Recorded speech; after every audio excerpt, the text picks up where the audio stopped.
paz do Senhor. A gente está tratando sobre o evangelístico e hoje nós vamos continuar. Vocês tentando me evangelizar, que hoje eu vou ser um ateu e quem está com a responsabilidade de me evangelizar vai ser a Fátima. Eu falei para ela, dá uma olhada no e-book e me evangeliza, porque...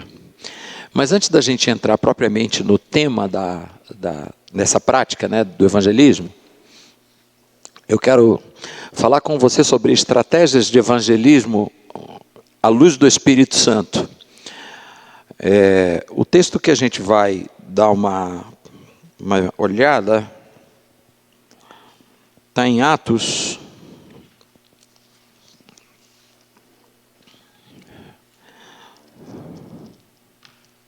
17, do verso 15 em diante. É um texto meio longo. Eu vou ler do 16 em diante, tá? Até o 32, aliás, até o 33, do 16 ao 33. Vamos lá? Liga aí, leia como quem está estudando, tá? Atos capítulo 17, do verso 16 até o 33.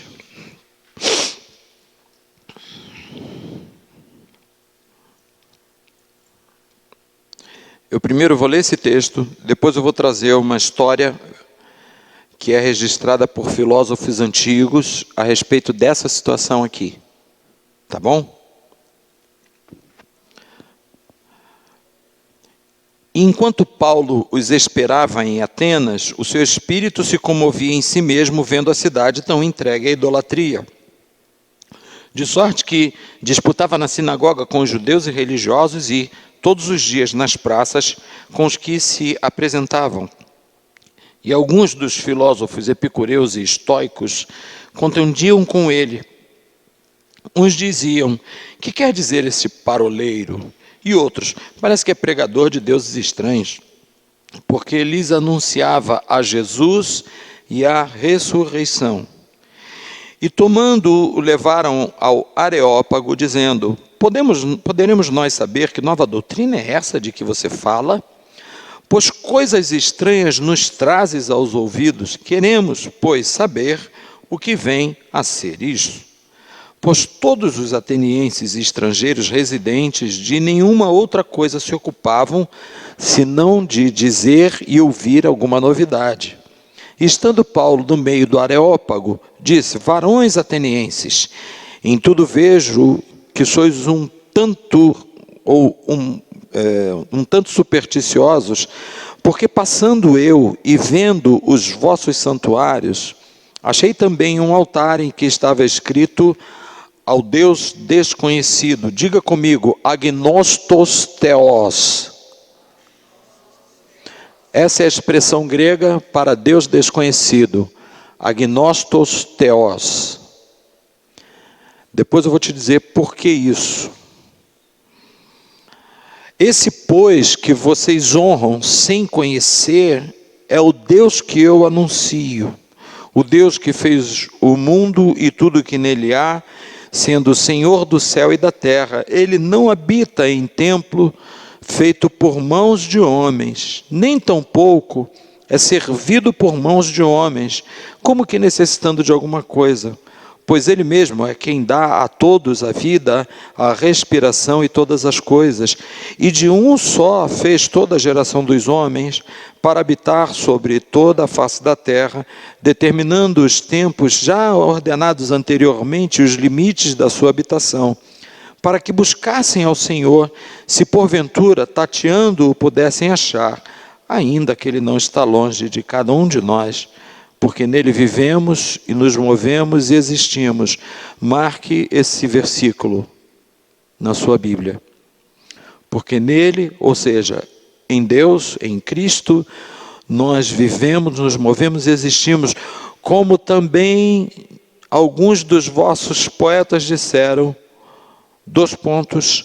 pois somos também sua geração. Os poetas gregos falavam que o homem derivava, era gerado por Deus. Coisa interessante, é? Eu vou te dizer quem era esse poeta também na história que eu vou te contar. Tá bom? Sendo nós, pois, geração de Deus, não havemos de cuidar que a divindade seja semelhante ao ouro, ou à prata, ou à pedra esculpida, por artifício e imaginação dos homens. Mas Deus, não tendo em conta os tempos da ignorância, anuncia agora a todos os homens em todo lugar que se arrependam, porquanto tem determinado um dia em que com justiça há de julgar o mundo por meio do varão que destinou, ou seja, vai julgar por Jesus. E disso deu certeza a todos, ressuscitando-o dentre os mortos. E como os gregos ouviram falar da ressurreição dos mortos, uns escarneciam e outros diziam: depois a gente te ouve falar sobre isso. E assim Paulo saiu do meio deles. Bom, essa história aqui do altar desconhecido e da pregação de Paulo tem muito a nos ensinar a respeito de evangelismo. Muita coisa. Porque se nós estamos analisando esse texto aqui pela Bíblia, a gente tem a percepção de uma coisa, que a pregação de Paulo não resultou em nada. Sim ou não? O texto aqui está me mostrando que ele não teve colheita nenhuma disso. Os caras olharam para ele e falaram assim: ei, outra hora a gente te ouve. O que era o Areópago? Areópago era uma praça onde os filósofos iam para disputar filosoficamente, discutir assuntos. Paulo está em Atenas, e havia um ditado que dizia que em Atenas haviam mais deuses do que homens. Por isso que ele começa dizendo que passando pelas vossas ruas, pelas vossas praças, eu vi que vocês são religiosos demais. Talvez num outro momento ele dissesse assim: vocês são uma cambada de idólatras. Mas nesse momento aqui o Paulo está tratando a coisa com uma certa, conforme os suíços dizem, politesse, uma certa educação, fineza. E eu queria trazer para vocês uma passagem, uma história que foi registrada num livro chamado Fator Melquisedeque. Esse livro é um livro que eu te aconselho a comprar. Ele é barato. Fator Melquisedeque. Foi o livro que eu fui obrigado a ler no primeiro ano da faculdade de teologia. Ele conta a história de como Deus se revela nas culturas. Ao longo dos anos, Deus sempre buscou se manifestar e se tornar conhecido dos homens. Olha que coisa interessante. Na Grécia Antiga, coisa de 600 anos antes dessa visita de Paulo, pense bem, 600 anos antes, o conselho de Atenas, dos senadores e influentes, se reuniram porque a cidade estava debaixo de uma praga. E eles chamaram um dos conselheiros, chamado Nícias, e falaram para Nícias: Nícias, o que o oráculo de Pitis, que era uma sacerdotisa, está falando para nós a respeito dessa praga? Porque a gente já sacrificou a todos os deuses e a gente não sabe por que essa praga está matando tantos atenienses. E ele disse: olha, eu já sei por que a praga está existindo, eu só não sei quem é o Deus que pode nos livrar dela. A praga está existindo porque o nosso rei, um antepassado, ele fez uma aliança de preservar um povo, e ele quebrou essa aliança e matou todo mundo. E agora, um Deus que a gente não sabe qual é, está reivindicando vingança sobre esse ato que esse nosso rei cometeu. E a gente não sabe o que fazer. E o oráculo não diz para a gente o que a gente tem que fazer. Só disse que é por isso que a praga está acontecendo. E o oráculo disse para a gente procurar um homem chamado Epimênides. Você pode botar o nome do seu neto, seu filho de Epimênides. É bonito, o cara era bom. Imagina chamar ele na escola, Epi. Vai lá e procura Epimênides, ele está na ilha de Creta, porque ele vai saber o que tem que ser feito para que a praga cesse.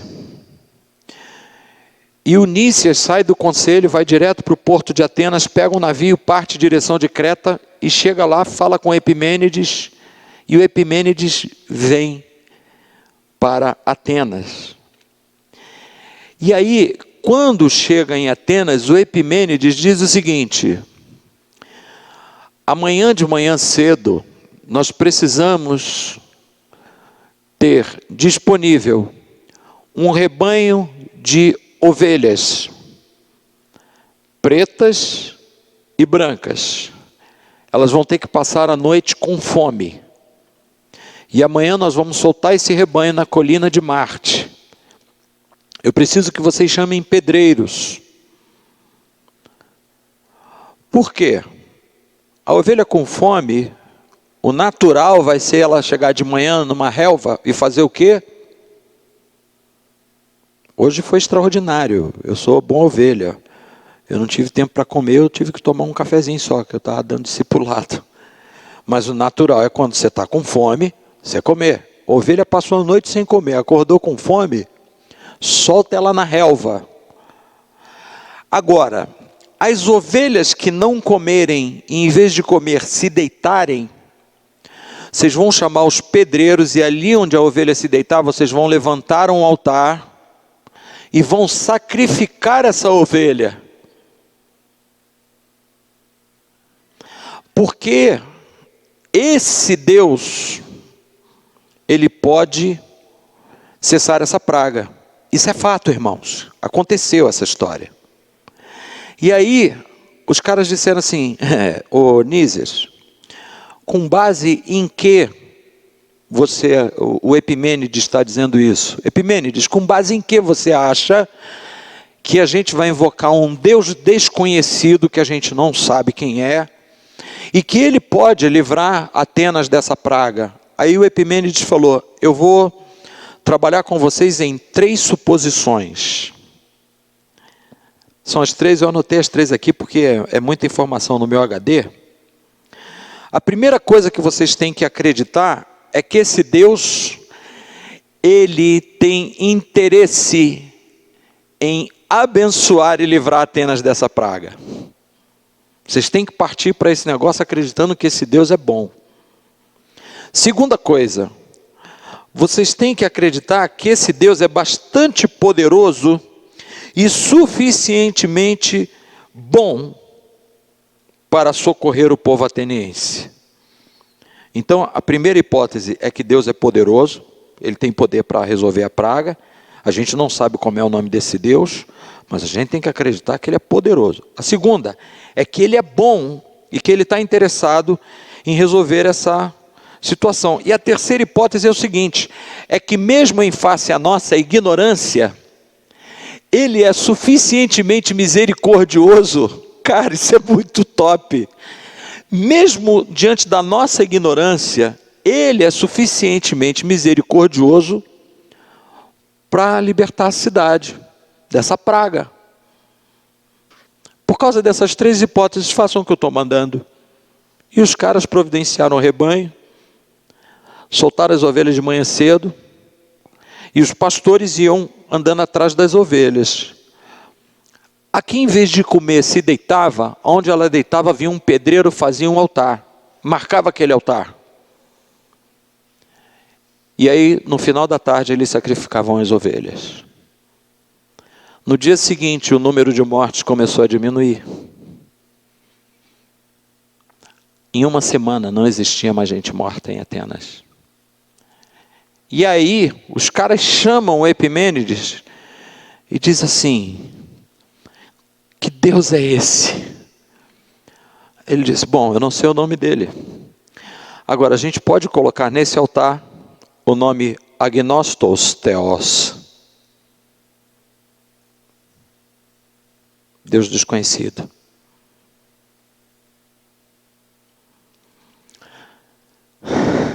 Chegou a tremer aqui. Porque quando você percebe isso no discurso do Paulo, o que aconteceu? O Paulo chegou em Atenas 600 anos depois dessa história. Ah, e ainda teve um detalhe. Dos tantos altares que foram edificados e ovelhas sacrificadas, isso me lembra o texto de Isaías 53, que diz que Jesus subiu à cruz como uma ovelha muda. Né? Dos tantos altares edificados em Atenas, com o passar dos anos eles foram sendo destruídos. E sobrou um. E aí 2 senadores da época do Epimênides lá, passando pela praça, lembraram, o altar todo coberto de mato. Eles falaram, rapaz, tu lembra disso aqui? Ele falou, lembro, eu fui o pastor que ficou correndo atrás das ovelhas lá que estava. Ele falou, pois é, eu sou o cara que arrumou os pedreiros para levantar o altar. Você lembra como é que a praga diminuiu? Pois é, a gente precisa lembrar a nossa sociedade do que aconteceu aqui. Vamos limpar esse altar. E vamos colocar o nome desse Deus ali. Agnostos Theos. O altar ficou limpo, bonito. Só que ele fazia parte de um panteão de deuses que os gregos adoravam, os atenienses adoravam. Era mais um.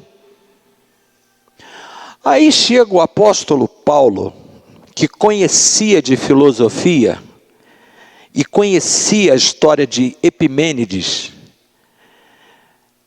porque Epimênides tem cada curiosidade a respeito dele na história, que mostra que esse cara, ele não era um qualquer, esse cara tinha conhecimento de Deus, tinha temor de Deus, e era um profeta. Era um profeta que Deus usava. O Epimênides, ele ficou tão marcado na história que quando Paulo vai em Atenas, ele no discurso dele, ele vai fazer citação da poesia de Epimênides. Mas por que eu estou trazendo essa história? Para vocês entenderem por onde Paulo começa a pregar e por que o negócio não dá resultado. Bom, os gregos, eles tinham um negócio chamado lógica contínua, pensamento grego. Para você conseguir manter a atenção de um filósofo grego a respeito de algo que você estivesse falando, você tinha que respeitar as regras da lógica contínua. Você não podia quebrar a cadeia de raciocínio lógico. Você não podia, por exemplo, estar falando... deixa eu ver um assunto aqui. Bom, o Brasil é um país que lidera o ranking do futebol de títulos da Copa do Mundo. E nós começamos a despontar como os melhores a partir de um jogador chamado Edson Arantes do Nascimento, conhecido como Pelé. O grego está ouvindo isso e está acompanhando você. Mas o Neymar, o cara já vai virar as costas e vai parar de te ouvir. Por quê? Porque você abriu um espaço muito grande na compreensão da lógica dele. Ele não sabe quem é Neymar. Porque você está falando do início da história. E você já vai para o final sem discernir com ele esse período aqui do meio. Então, na lógica grega, o discurso ele tinha que ter início, meio e fim. O que fez Paulo se quebrar em Atenas? Primeiro, ele começa a mensagem dele, de fato, colocando o boi na frente do carro. Ele vai falando que o Deus que eles não conheciam, primeiro ele fala, olha, eu estou vendo que vocês são muito religiosos. Em outras traduções do texto diz supersticiosos. Ele vai mantendo assim a coisa com muita, no campo da filosofia, sabe? Talvez João Batista não tivesse essa mesma postura pregando. Sim ou não? E o Paulo vai tangenciando aspectos da filosofia para falar de Deus. E quando ele está cativando a mente dos caras, os caras estão parados ouvindo, ele para e diz assim, porque Deus enviou Jesus que ressuscitou dentre os mortos. Aí o cara falou assim, ei, ele ressuscitou por quê? Você não diz a ele, não disse para a gente por que ele morreu? Não interessa mais esse assunto. O que isso ensina para você e para mim? Que você não pode, no evangelismo, falar do Z sem começar no A. Quando você vai evangelizar alguém, você não... Jesus morreu pelos seus pecados. O cara vai olhar e vai dizer para você, não, tem alguma coisa errada, porque eu sou bom. E aí, como é que você sai dessa enrascada? Qual é a sugestão que você me dá? Vocês estão entendendo o que eu estou falando? Ou está muito filosófico? Porque eu comecei falando de filosofia, tá? Comecei lendo um texto bíblico e falei de filosofia. Mas você está entendendo do que eu estou te dizendo, querido? O Paulo começa a mensagem falando de Deus, que é criador de todas as coisas, que deu vida aos homens. Mas ele não abordou a causa principal que fez com que Jesus morresse e ressuscitasse. Qual é a causa principal? O estado de pecado do homem. Aí alguém pode se arvorar e dizer que é bom, mas você pega uma criança de 1 ano, Vanessa trabalha aqui com as crianças, tem criança muito pequenininha lá, Vanessa, de 1 ano, 2, você já viu que o brinquedo está lá, não tem ninguém brincando, quando um chega, o outro vem, me perdoa a expressão, mas já vem perturbado, tomando brinquedo, chutando, mordendo, xingando. Cara, só tem 2 anos, como é que consegue ser tão brabo? A que você atribui isso, irmão? Ah, mas é só uma criancinha, mas é uma criancinha já bastante encapetada, né? A que você atribui isso? É o estado de pecaminosidade do homem. O Davi diz isso no Salmo 51, eu fui formado em pecado, em iniquidade me concebeu minha mãe. E aí se a gente vai estudar as 5 leis espirituais, tem alguém ali na porta, né? Ah, é o Machado. Se você vai estudar as 5 leis espirituais, as 4 leis espirituais, a primeira delas diz que Deus é amor. A segunda vai falar do homem, que é o estado de pecado que separa o homem de Deus. E não adianta que você não tem como falar de morte e ressurreição numa palavra evangelística, se você não tornar essa pessoa ciente do seu estado de pecado. Porque não existe ninguém bom, irmão. O cara diz que não roubou o banco, mas já roubou uma caneta na firma. Para Deus, qual é a diferença entre você roubar uma caneta na firma e roubar um banco? Nenhuma. Talvez, em consequências de legislação, você receba uma pena mais branda por ter roubado uma caneta na mesa do seu chefe. Talvez não. Mas diante de Deus, o pecado é o mesmo. E o grande problema é que nós não entendemos essa situação que circunda a vida do homem. Ou quando a gente quer falar do Evangelho, a gente fala muito do amor de Deus, mas não fala da transgressão do homem. E a gente não diz que o cara é pecador. As mensagens evangelísticas, eu quero encorajar vocês a procurarem no YouTube um pregador chamado Billy Graham. Se escreve Graham, Graham. Esse homem, ele depois de 1950, ele pregou para 200 milhões de pessoas. A Coreia do Sul, os pastores da Coreia do Sul estão voltando aos Estados Unidos, porque Billy Graham fez uma cruzada na Coreia do Sul, e hoje a Coreia do Sul é o que é por causa da mensagem de Billy Graham na Coreia do Sul. E eles estão voltando para os Estados Unidos para orarem em todos os estados americanos, agradecendo a Deus pela vida de Billy Graham. Olha que coisa impressionante. E aí você ouve a mensagem do Billy Graham, sabe o que ele prega? Deus é amor, criou o homem para o louvor da sua glória, mas o homem pecou, e a partir desse momento está destinado ao inferno. Mas Deus, que é rico em misericórdia, com o grande amor com que nos amou, nos oferece o seu Filho como resposta para a nossa vida eterna. Porque nós estamos separados de Deus. Essa é a pregação de Billy Graham. Mas em Jesus nós nos aproximamos de Deus.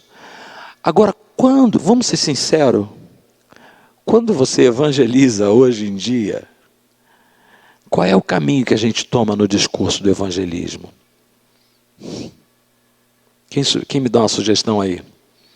Fala.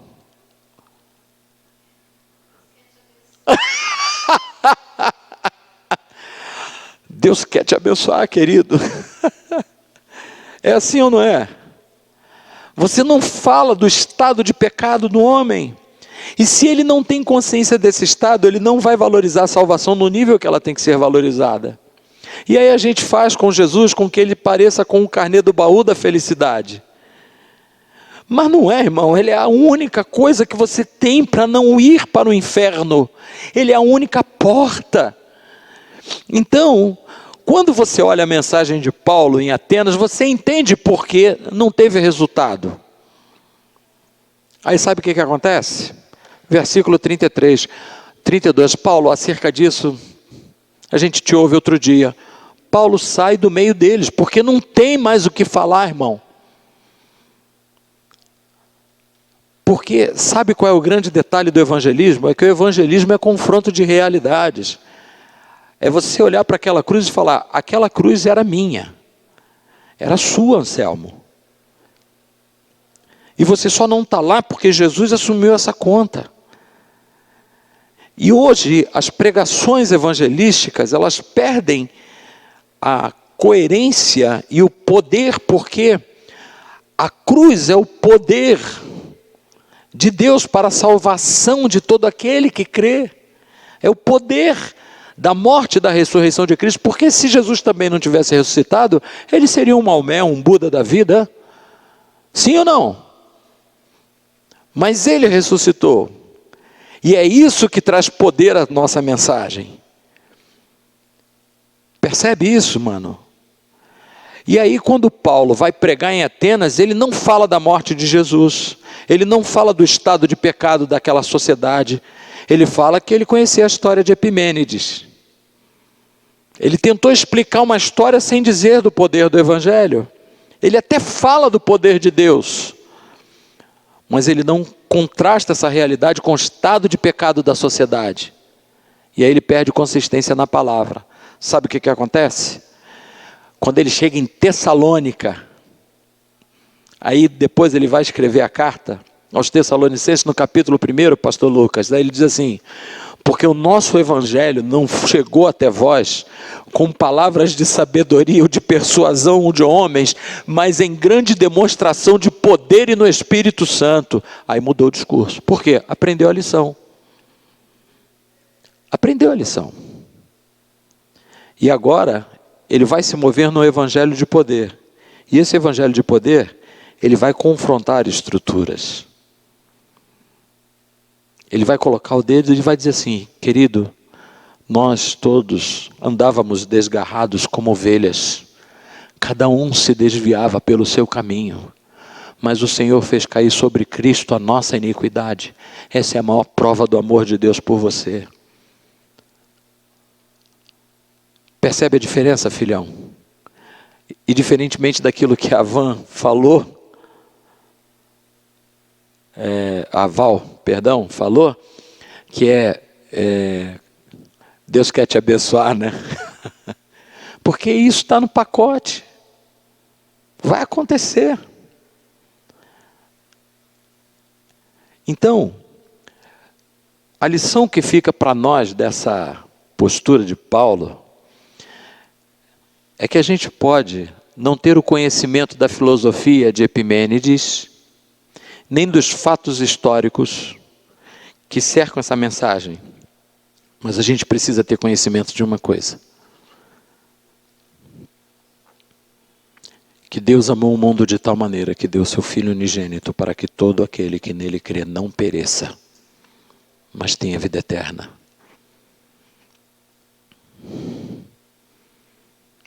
A gente precisa ter conhecimento, porque o salário do pecado é a morte, mas o dom gratuito de Deus é a vida eterna por Cristo Jesus.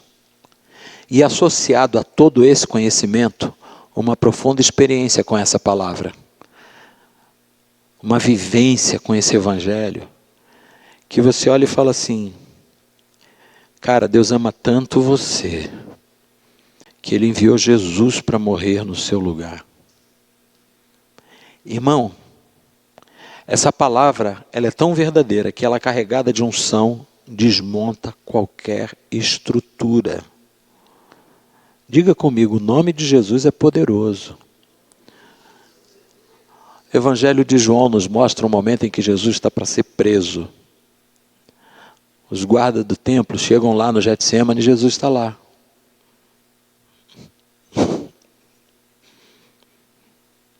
A gente está buscando a Jesus de Nazaré. Sou eu. Os caras caíram.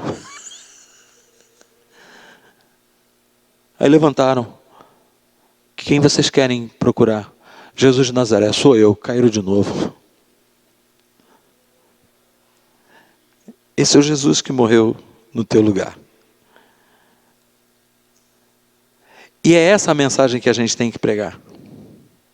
E a gente não tem que convencer o ateu com palavras de persuasão humana. A gente tem que estar cheio do Espírito.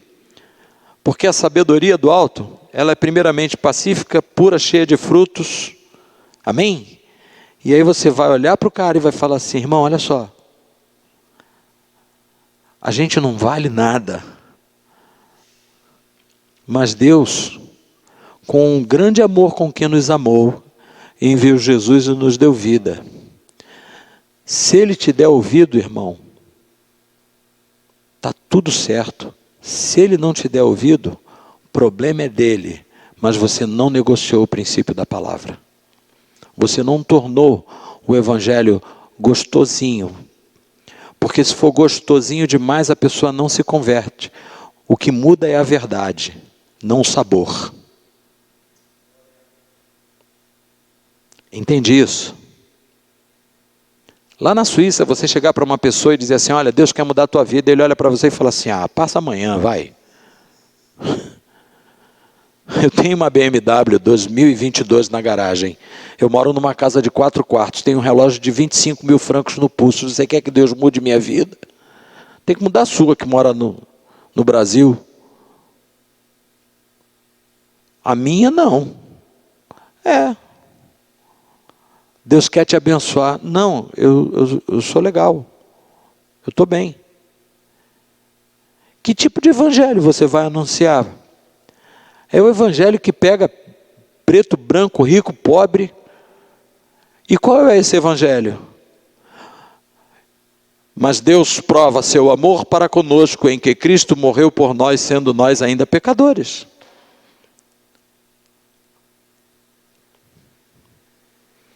É essa a mensagem. Não tem como negociar isso. Então, quando você vai evangelizar alguém, irmão, você precisa ter muita convicção disso. Muita convicção. Um dos exemplos mais tremendos de evangelismo que eu vejo nas Escrituras é quando Paulo está preso. E aí o governador chama o rei Agripa para ouvir Paulo. E aí Paulo fala do Evangelho. Ele fala de Jesus, da condição humana, do pecado do homem, da transgressão. E aí o governador diz assim: ah, Paulo, por pouco, quase que você me consegue converter. Paulo diz: quem me dera que não somente você, mas todos aqui nessa sala, exceto essas cadeias, pudessem conhecer o poder do Evangelho de Cristo. Você sabe o que é Paulo entrar? Você sabe como começou a igreja de Roma? A igreja de Roma começou na cadeia de Paulo. Ele pregando para os guardas pretorianos, que era a tropa de elite do exército romano. Os caras eram determinados pelo imperador de ficarem tomando conta de Paulo na casa dele. E Paulo não ficou preso na cadeia, não, ficou numa casa. E foi ordenado que lhe tratassem com brandura. Então os guardas da guarda pretoriana ficavam lá. E Paulo, irmão, tacou o evangelho nos caras, hein? E a igreja de Roma começa, para quem dizia que evangelho é coisa de pobre, a igreja de Roma começa com a nobreza sendo evangelizada. A igreja de Filipos começa com o empresariado da cidade sendo evangelizado. Então, por que a coisa dá certo quando você prega o Evangelho? Primeiro, partindo de uma ação do Espírito Santo na sua vida. Convicção da... Você é vendedora, né? Val é vendedora. Comerciante. Se você vai vender alguma coisa, o que você precisa ter a respeito do produto que você vende? E qual é a outra coisa? Convicção de que ele é bom. Terceira coisa, você vai fazer a pessoa entender que ela precisa daquele produto, sim ou não? Sim. Mas você precisa ter convicção de que você está vendendo algo bom. E aí, a gente quer evangelizar. Aí, cara, Deus é bom?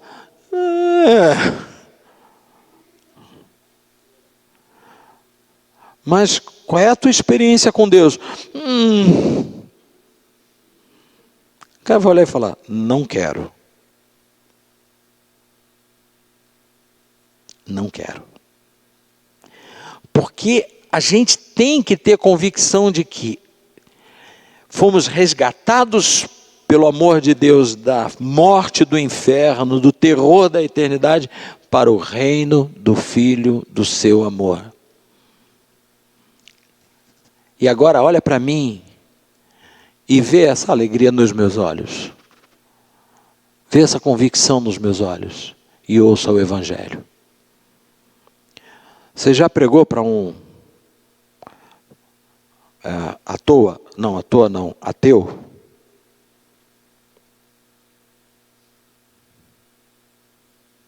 Você já pregou a palavra para uma pessoa de raiz de religião africana? Já pregou? Já pregou o evangelho para um espírita? Toda honra e toda glória seja dada ao nome do Senhor. Eu morei do lado de um terreiro de candomblé. Quando os caras batiam de verdade. Era pancadaria no terreiro. A dona do terreiro, Dona Lourdes, ela era casada com o mesmo marido há 68 anos. Velhinha.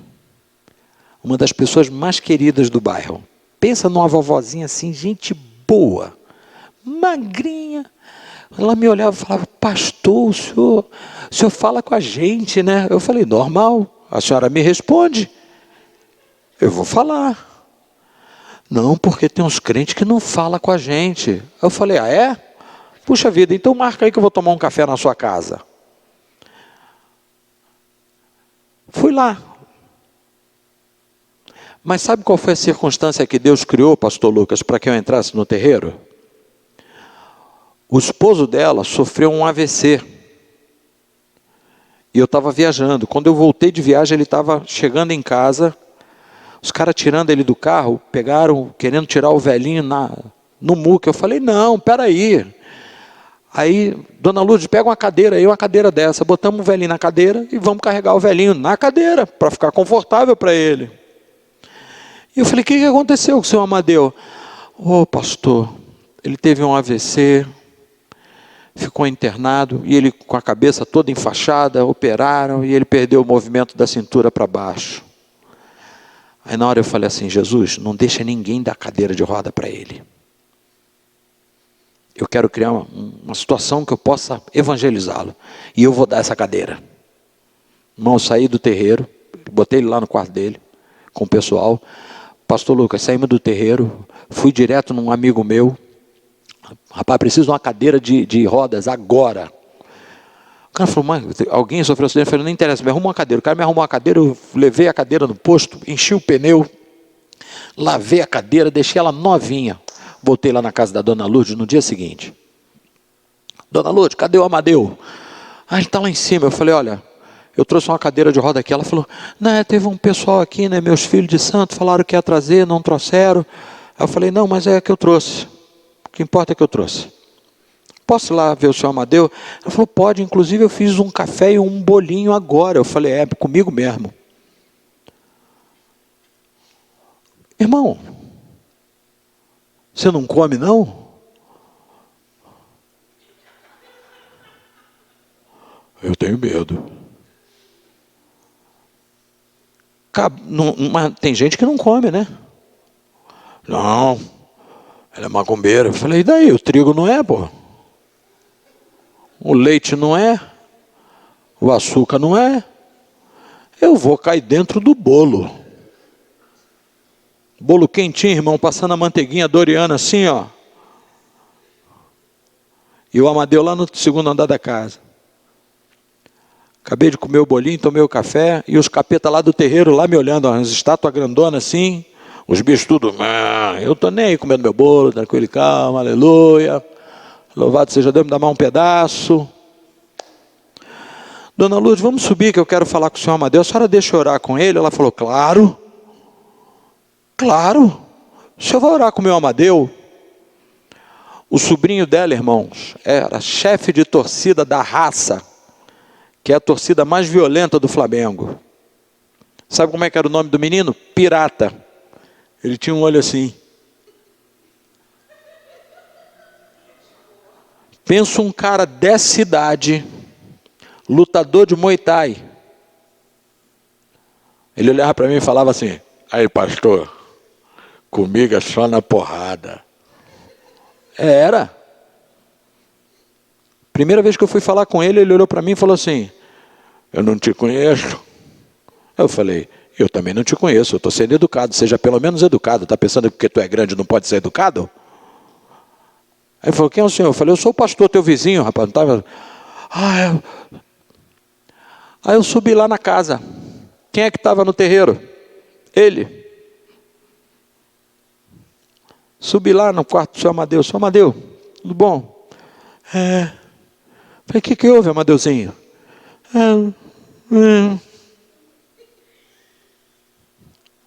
Falei, o senhor acredita que Jesus pode te curar, Amadeu? Aí ele falou, acredito. Então vamos orar. Em nome de Jesus de Nazaré, levanta e anda. No dia seguinte, o Amadeu está lá no portão. Bom dia, pastor. Eu falei, como é que você desceu? Eu vim andando. Falei, Jesus te curou, Amadeu? Curou. Amadeu, se você for lá na igreja comigo, eu venho um dia aqui na tua macumba. Pastor, vamos deixar assim cada macaco no seu galho, tá bom? Mas sabe quem eu batizei lá na igreja? O Cidinho, o neto, o pirata. Ele foi na igreja, ele falou assim, eu vou no culto hoje. Eu falei, legal, vai ter batismo. Aí ele falou, eu vou lá assistir. Irmãos, nós pregamos a palavra, a nossa igreja tinha um batistério grande, troquei de roupa, entrei no batistério, quando eu batizei as 5 pessoas que tinham para ser batizadas, que eu fiz o apelo, quem quer receber a Cristo como Salvador, o Cidinho levantou igual um leão. Eu quero Jesus, eu posso entrar nessa água aí agora? Falei, vem. Ele não entrou pela porta, ele pulou dentro do batistério e foi batizado. E ganhou a esposa para Jesus. Porque o evangelho, irmãos, ele muda realidades. Então, quando você evangelizar, olha a pessoa por um espírito de fé e diga, vai mudar. Jesus vai salvar, vai mudar. Amém?